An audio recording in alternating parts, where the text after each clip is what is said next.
കണ്ണൂരിൽ പട്ടാളത്തെ ഇറക്കിവിടുന്ന അഫ്സ്പ നിയമം കൊണ്ടുവരാഞ്ഞിട്ട് ഉറക്കമില്ലാതെ നടക്കുകയാണല്ലോ BJP.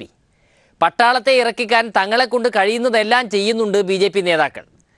മോദിജിയുടെ സ്ഥിരം തള്ളുകണ്ട് നമ്മുടെ കുമ്മനംജിയും നല്ല ഒന്നാന്തരമായി തള്ളാൻ പഠിച്ചു എന്നാണ് ഇപ്പോൾ CPIM നേതാക്കൾ ആരോപിക്കുന്നത്. അതായത് കണ്ണൂർ രാമന്തളിയിൽ നടന്ന കൊലപാതകത്തിൽ ആഹ്ലാദം പങ്കുവയ്ക്കുന്ന CPIM പ്രവർത്തകരുടെ വീഡിയോ എന്ന പേരിൽ സമൂഹ മാധ്യമത്തിൽ കുമ്മനം ഒരു പോസ്റ്റ് ഇട്ടു. സംഭവം ഉള്ളതാണോ ഇല്ലാത്തതാണോ എന്നൊന്നും കുമ്മനംജി ചിന്തിക്കാൻ പോയില്ല. പക്ഷേ സംഗതി വ്യാജമാണെന്ന് പിന്നീട് തെളിഞ്ഞു. വീഡിയോ കുമ്മനംജി പുറത്തുവിട്ട ഒന്നാം തരം നുണയായിരുന്നുവെന്ന് മനസ്സിലാവുകയും ചെയ്തു. ഇങ്ങനെയൊക്കെയാണ് കുമ്മനംജിയും പാർട്ടിയും മുറിവിനെ ചൊറിഞ്ഞ് പുണ്ണാക്കുന്നതെന്ന് മനസ്സിലാക്കാനും കഴിഞ്ഞു. BJPയുടെ സംസ്ഥാന പ്രസിഡന്റ് തന്നെ ആ കൊലപാതകത്തിൽ ആഹ്ലാദം പ്രകടിപ്പിച്ചുകൊണ്ട് CPM പ്രവർത്തകന്മാർ പ്രകടനം നടത്തി എന്ന വിധത്തിൽ ഒരു കള്ളപ്രചരണം അഴിച്ചുവിട്ടത് അത് എരുതിയിൽ എണ്ണയൊഴിച്ചു കൊടുക്കുന്ന ഒരു സമീപനമാണ് BJPയുടെ സംസ്ഥാന പ്രസിഡന്റ് സ്വീകരിച്ചത്. മോദിജിയുടെ പേരിൽ BJPക്കാർ ഫോട്ടോഷോപ്പ് കൊണ്ട് കാണിക്കുന്ന മാന്ത്രിക വിദ്യകൾ പോരാഞ്ഞിട്ടാണ് ഇപ്പോൾ കുമ്മനംജിയും ഈ വിദ്യ പയറ്റി തുടങ്ങിയത്. പക്ഷേ അക്ഷരാഭ്യാസമുള്ള മലയാളികളെ അങ്ങനെ അങ്ങ് പറ്റിക്കാൻ കഴിയുമോ എന്നാണ് CPIM ചോദിക്കുന്നത്. BJPയുടെ സംസ്ഥാന പ്രസിഡന്റിനെ പോലുള്ളൊരു ആൾ, പ്രത്യേകിച്ച് കുമ്മനം രാജശേഖരനെ പോലുള്ളൊരാൾ എന്തിനാണ് അങ്ങനെ ഒരു വീഡിയോ പ്രസിദ്ധീകരിച്ചത്? അത് സതുദ്ദേശപരമായിരുന്നില്ല. BJP അണികളെ ഇളക്കി വിടുകയാണ് അതുവഴി ഉദ്ദേശിക്കുന്നത്. അദ്ദേഹത്തെ ആരെങ്കിലും തെറ്റിദ്ധരിപ്പിച്ചതാണെങ്കിൽ അദ്ദേഹം അത് പരസ്യപ്പെടുത്തണം. എനിക്ക് തെറ്റുപറ്റിയതാണ്, എന്നെ ഏതെങ്കിലും ഒരാൾ കബളിപ്പിച്ചതാണെങ്കിൽ അത് തുറന്നു പറയുകയാണ്. അതിനുള്ള ആർജവമാണ് കുമ്മനം രാജശേഖരൻ പ്രകടിപ്പിക്കേണ്ടത്. കുമ്മനംജിയുടെ തള്ളലിൻ്റെ ചൂടാറും മുൻപേ അതാ തിരുവനന്തപുരത്ത് നിന്ന് വരുന്നു മറ്റൊരു BJP നേതാവ്. നമ്മുടെ ശോഭാ സുരേന്ദ്രൻജി പയറ്റുന്ന അതേ തന്ത്രവുമായാണ് സുരേഷ് എന്ന BJPയുടെ തിരുവനന്തപുരം ജില്ലാ പ്രസിഡന്റായ ഈ നേതാവ് രംഗത്ത് വരുന്നത്. അതായത് വായിൽ തോന്നുന്നതെല്ലാം വിളിച്ചു പറഞ്ഞ് 4 ആളുകളെ കൊണ്ട് ശ്രദ്ധിപ്പിക്കുക. ഏറ്റവും കൂടുതൽ വിടുവായത്തം പറയുന്നവർക്ക് ഏറ്റവും എളുപ്പം നേതാവാകാം എന്നതാണോ തത്വം എന്ന് സംശയമുണ്ട്.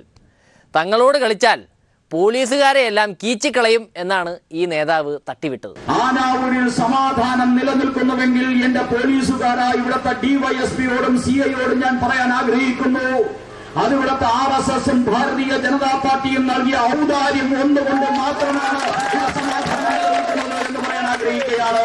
ഞങ്ങളുടെ ഔദാര്യം ഒന്ന് മാത്രമാണ്. ഈ ഔദാര്യം എന്നാണോ RSS അവസാനിപ്പിക്കുന്നത് അന്ന് നിങ്ങൾ പിടിച്ചാൽ പിടികിട്ടാത്ത വിധത്തിൽ ഞങ്ങളുടെ നേതാക്കന്മാരെയും പ്രവർത്തകന്മാരെയും തൊട്ട കരങ്ങളും അതോടൊപ്പം തന്നെ തലകളും തേടിയിട്ടുള്ള ഒരു മുന്നേറ്റം ഉണ്ടാകുന്ന ദേശീയ പ്രസ്ഥാനത്തിന്റെ ആ മുന്നേറ്റത്തെ തടയാൻ ഇവിടുത്തെ DYSP എത്ര പോലീസ് ഏമാന്മാരെ ഇവിടെ കൊണ്ടു നിർത്തിയാലും സാധിക്കില്ല എന്ന് ഇവിടുത്തെ DYSPയെ ഓർമ്മിപ്പിക്കാൻ ഉത്തരവാദിത്തപ്പെട്ട പാർട്ടി എന്ന നിലയിൽ ഭാരതീയ ജനതാ പാർട്ടി തയ്യാറാവുകയാണ്. ഈ ഛോട്ടാ നേതാക്കളൊക്കെ എങ്ങനെ ഇങ്ങനെയൊക്കെ പ്രസംഗിക്കാതിരിക്കും? സാക്ഷി മഹാരാജനെ പോലുള്ളവരെ അധികാരത്തിലേറ്റിക്കുന്ന പാർട്ടിയെ കണ്ടുപഠിച്ചാൽ ഇങ്ങനെയല്ലേ വരൂ. ഇനി സഭയിലേക്കാണ്. സഭയിൽ ഇന്ന് ഇറങ്ങിപ്പോകാൻ പ്രതിപക്ഷം തിരഞ്ഞെടുത്ത വിഷയം സ്വാശ്രയ കോളേജാണ്. സ്വാശ്രയത്തിലെ ഫീസ് വർധനയെപ്പറ്റി ചർച്ച ചെയ്യാനൊക്കെ മെനക്കേട് കുറേയുണ്ട്. മാത്രവുമല്ല നാട്ടുകാർക്കാർക്കും മനസ്സിലാകുകയുമില്ല. അതുകൊണ്ട് ഇറങ്ങിപ്പോവുക തന്നെ. എന്താണ് എന്താണ് എന്താണ് എന്താണ്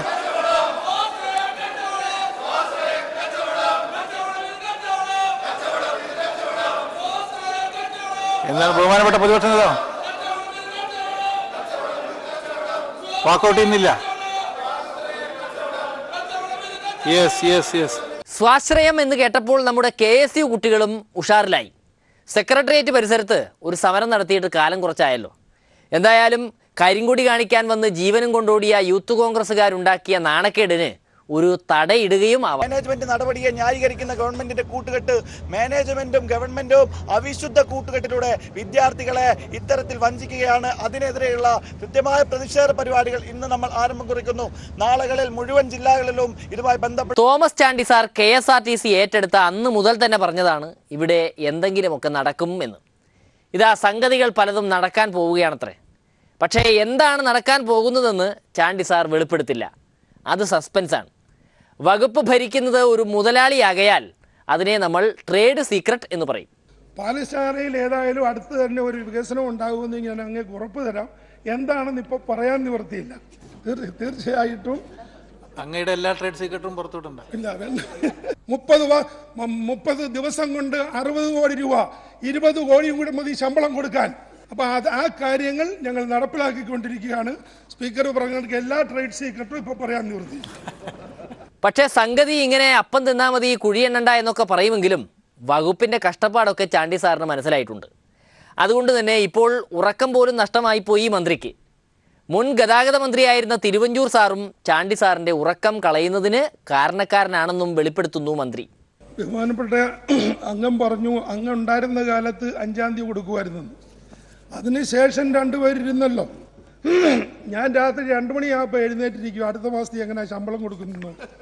ഉറക്കം 2 വരെ വരത്തുള്ളൂ സാർ. അതുകൊണ്ട് ഇതിന് മാറ്റം ഉണ്ടാകും. വന്ന പെൻഷൻ തൊഴിലാളികളോട് ഞാൻ പറഞ്ഞു, 18 ജനുവരി മാസം മുതൽ കൃത്യമായി 1-ാം തീയതി തന്നെ നിങ്ങളുടെ പെൻഷനും ശമ്പളവും കിട്ടിയിരിക്കുമെന്ന് ഞാൻ ഉറപ്പ് കൊടുത്തിട്ടുണ്ട്. അത് നടപ്പിലാക്കുക ചെയ്യും. എങ്ങനെയാണിപ്പോൾ അങ്ങോട്ട് പറയാൻ നിവൃത്തിയില്ല. പിന്നെ എനിക്ക് തിരുവഞ്ചൂരിന്റെ പേര് പറഞ്ഞുകൊണ്ട് തിരുവഞ്ചൂരും ഞാനുമായിട്ട് ഇപ്പം ബന്ധുക്കളാണ്. അങ്ങയുടെ മാൻ കെട്ടിയിരിക്കുന്നത് ഞങ്ങളുടെ ഒരു പെണ്ണിനെ, അതുകൊണ്ട് അമേരിക്കയിലെ, അതുകൊണ്ട് പിണങ്ങാൻ പറയല്ല. അങ്ങേര് ഇറങ്ങിപ്പോകുന്ന കാലത്ത് ഒരു ചെറിയ പണി ചെയ്തു പോയി. പ്രൈവറ്റ് ബസ്സിൽ പോയ പിള്ളേർ കാർഡും ഒക്കെ വാങ്ങിച്ച് പൊയ്ക്കൊണ്ടിരുന്നതിനെ ഈ പിള്ളേരെ എല്ലാം കൂടി ഇതോട്ട് കയറ്റി. അപ്പം ജീവനിൽ കൊതിയുള്ളവനൊന്നും രാവിലെ ട്രാൻസ്പോർട്ടേ കയറത്തില്ല, ചവിട്ട് കിട്ടും. അതുകൊണ്ട് ഇതൊക്കെയാണ് ഇപ്പം ഈ പെൻഷനൊക്കെ താമസിക്കാൻ കാരണം. അതുകൊണ്ട് അടിയന്തര നടപടി. ഇനി സഭയിൽ നിന്ന് തന്നെ ഒരു മദ്യഫലിതമാണ്. ഫലിതം അവതരിപ്പിക്കുന്നത് ജോർജ് എം തോമസ്. നാട്ടിൽ മദ്യം കിട്ടാതിരുന്നാൽ ഇതുപോലുള്ള ഫലിതമൊക്കെ പറയേണ്ടി വരും എന്നാണ് MLA പറയുന്നത്. സാധാരണക്കാർ നമ്മളെ നേതാക്കന്മാർ ചിന്തിക്കുന്ന പോലെ അല്ല സാർ ചിന്തിക്കുന്നു. അത്യാവശ്യം സ്മോളൊക്കെ കിട്ടിയാൽ അടിക്കണമെന്നുള്ളിടത്ത് തന്നെയാണ് ആളുകൾ നിൽക്കുന്നത്. ഞങ്ങളുടെ നാട്ടിലൊരു പാപ്പച്ചൻ ചേട്ടൻ എന്ന് പറഞ്ഞൊരു ചേട്ടനെ ഈ അടുത്ത ദിവസം എക്സൈസുകാർ പിടിച്ചു. ആളൊരു ക്രിസ്ത്യൻ മതവിശ്വാസിയായതുകൊണ്ട് പിടിച്ചപ്പോൾ അയാൾ ചോദിച്ചു, സാർ ഞാൻ ചെയ്ത തെറ്റെന്താണ്? അപ്പോൾ അദ്ദേഹം പറഞ്ഞു, നീ വ്യാജമദ്യം ഉണ്ടാക്കുകയാണ്. അപ്പോൾ അയാൾ എടുത്ത വായിച്ച് പറഞ്ഞു, ബൈബിളിലെ കാര്യങ്ങൾ ഞാൻ നടപ്പാക്കുകയാണ്. യേശു പറഞ്ഞിട്ടുള്ളത് നിങ്ങൾ എൻ്റെ പേരിൽ ഒത്തുകൂടുമ്പോൾ ഞാനീ ചെയ്തത് എൻ്റെ ഓർമ്മയ്ക്കായി ചെയ്യുവിൻ എന്ന് ബൈബിളിൽ പറഞ്ഞിട്ടുണ്ട്. അതുകൊണ്ട് യേശു കാനായിലെ കല്യാണത്തിന് പോയി 5-6 ഭരണി നിറയെ വൈനുണ്ടാക്കിയ ഒരു പാരമ്പര്യം ബൈബിളിലുണ്ട്. അപ്പോൾ അതുകൊണ്ട് ഞാൻ അക്കാര്യമാണ് ചെയ്യുന്നത് എന്നാണ് അദ്ദേഹം പറഞ്ഞ മറുപടി. ഉടനെ തന്നെ നീ അങ്ങനെയൊക്കെ ചെയ്താലും ഈ വാറ്റാനുള്ള ഉപകരണം നിൻ്റെ കയ്യിൽ നിന്ന് കണ്ടുപിടിച്ചത് കൊണ്ട് അറസ്റ്റ് ചെയ്യാതിരിക്കാൻ നിർവാഹമില്ല എന്ന് പോലീസ് ഓഫീസർ. അപ്പോൾ രസികനായ പാപ്പൻചേട്ടൻ പറഞ്ഞു, അങ്ങനെയാണ് സാർ, ബലാത്സംഗത്തിനുള്ള കുറ്റം കൂടി എൻ്റെ പേരിൽ ചാർത്തണം, അതിനുള്ള ഉപകരണവും എൻ്റെ കയ്യിലുണ്ട് എന്ന് സരസമായി പറഞ്ഞ നാട്ടുകാരിങ്ങനെയാണ് സാർ ചിന്തിക്കുന്നത്. അപ്പോൾ അതുകൊണ്ട് ഈ മദ്യനിരോധനം എന്ന് പറഞ്ഞ് UDFകാർ, ഞാൻ തമാശ പറഞ്ഞല്ല സത്യം പറഞ്ഞാൽ, അപ്പോൾ UDFകാർ കഴിഞ്ഞ തവണ കൊണ്ടുവന്ന ആ മദ്യനയം നമ്മുടെ നാടിന് യോജിച്ചതല്ല. MLAയുടെ ഫലിതം എന്തായാലും വല്ലാത്തൊരു ഫലിതമായിപ്പോയി. മദ്യകാര്യത്തിൽ പൊതുവെയുള്ള ഉത്കണ്ഠയെ കൂടാതെ സ്വന്തം മണ്ഡലത്തിൻ്റെ കാര്യം വരുമ്പോൾ അത് കുറച്ച് കൂടുതലുണ്ട് MLAക്ക്. ആരെയും നിർബന്ധിച്ച് ഇത് കുടിപ്പിക്കേണ്ട ആവശ്യമൊന്നുമില്ലെങ്കിലും കുടിക്കാൻ താല്പര്യമുള്ളവർക്ക് കുടിക്കാനുള്ള അന്തരീക്ഷം കൂടി ഉണ്ടാവണം. എൻ്റെ നിയോജകമണ്ഡലം തിരുവമ്പാടിയിൽ ഇപ്പോൾ അനുഭവിക്കുന്ന ബുദ്ധിമുട്ട് ചില്ലറയല്ല. അവിടെ ആകെ ഒരു ഷോപ്പാണ് സാർ, ഈ വെബ്കോയുടെ ഷോപ്പുകൾ.